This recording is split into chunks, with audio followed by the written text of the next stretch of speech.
Thank you. It's really a pleasure to speak with you all this morning about the ACCT study. ACCT is a major collaboration of the American College of Cardiology Foundation and the Society of Thoracic Surgeons. I, in particular, want to thank the other PI of ACCT, Dr. Fred Edwards, who's in the audience today, and glad to speak to all of you as well. ACCT is, as Dr. Barker said, a classic comparative effectiveness research study, and I think pushes forward the methods in comparative effectiveness of research. We have indecision in many areas of clinical medicine, and it can be resolved by appropriately designed studies. In particular, here we're comparing coronary stenting with coronary bypass surgery. Bypass surgery being more invasive, stenting less invasive. There have been a number of randomized trials in this area. Randomized trials have the great benefit that they overcome treatment selection bias. That's their only benefit. Other than that, there are all problems with randomized trials. They're expensive, they take long to conduct, they become outdated, and there's questions about generalizability. So observational studies have the benefit that they can be much larger and they're easier to now develop tremendous sample sizes and look at subgroups. So that was the reason for the genesis of ACCT. We started out with some 2 million patients in the Center for Medicare and Medicaid Services database. We linked that database to the databases of the Society of Thoracic Surgeons and the American College of Cardiology. These are tremendous clinical databases. Total number of patients in these databases are now in excess of, well in excess of 15 million patients. These are clinical databases, not administrative databases. When we developed our final study sample, we had over 80,000 patients with coronary surgery and over 100,000 patients with coronary stenting that we could compare. We used very advanced statistical approaches to reduce treatment selection bias.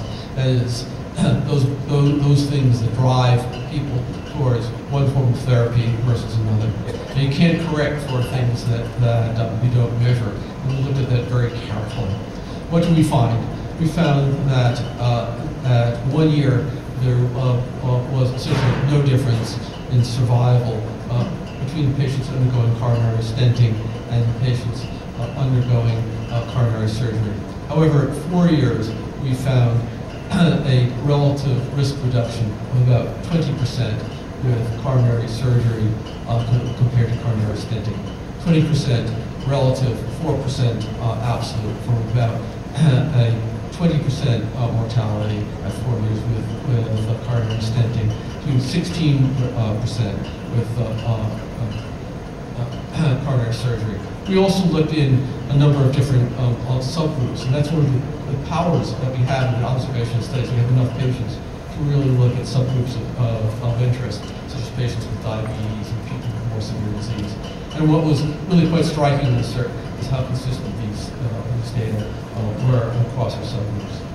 So the real issue in ACCT and the ability to apply this in practice relates to whether there's remaining treatment selection bias. And we looked at that quite carefully with a number of different statistical techniques. But at the end of the day, you can never be absolutely certain that you've removed all treatment selection bias. So how do we get at this, and how do we use it to certain decision making? ACCT is by far the biggest and most generalizable of the studies in the space. I think that we set a methodologic standard for comparative effectiveness research with observational studies, and also the collaboration between professional societies, which I really think is critical to looking at our outcomes. I think this moves the bar along. Perhaps will lead us to some rethinking about our approaches, which in recent years have been more towards percutaneous coronary intervention and less towards surgery. But I don't think anyone would say, well, now with the results of ACCT, we just completely changed the way we do things. Except for this, I think that ACCT will maybe help us do things better and lead to better studies in the future. So with that, I'll stop and thank you.